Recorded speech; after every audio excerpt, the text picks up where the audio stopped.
Now, a rare Roman artefact found by an amateur archaeologist on the banks of the Thames has gone on display at the Museum of London. The oil lamp, which is the only one of its kind found in London, gives a new insight into life in the capital at the end of the Roman Empire. Holly Goodall is by the banks of the Thames and can tell us more. Holly. Well, nowadays, Victoria, the Thames is one of the cleanest city rivers in the world. But that hasn't always been the case. Throughout history, it's been used as something of a rubbish bin. And as a result, it's an archaeological treasure trove. Now, amateur archaeologists, or mudlarks as they're called, have an important role to play in uncovering that history. Over the years, they've made various discoveries. Many of them have ended up in the Museum of London. Here are some of the things they've found, everything from a 17th century shoe to a Roman brooch and clay pipes often found in Elizabethan London. Earlier, I went exploring with one mudlark who's made the latest contribution to Roman London history. There's a pipe bowl. Oh, yeah. Scouring the foreshore for historical treasures thrown up by the Thames.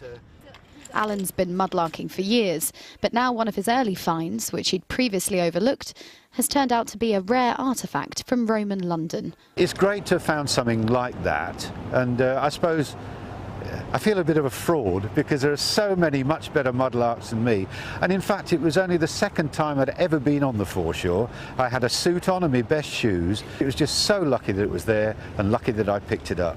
The oil lamp's now on display in the Museum of London as part of a collection of discoveries made by the public. Ceramic lamps like this one were popular across the Roman Empire, particularly in Londinium, which had access to fuel from the continent. For the first time, they made nighttime activities possible, like bedtime reading and gaming.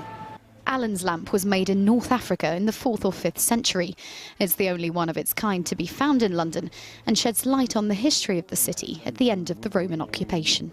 In 405, basically messages come from Rome saying we're withdrawing the army, and the city is abandoned. It's, you know, the cultural and the economic hub of Roman London is just like a graveyard. So this lamp is kind of like this little sign of what's going on. Alan believes he'll never find a more significant piece of history, but then you never know what else might wash up. Holly Goodall, BBC London News.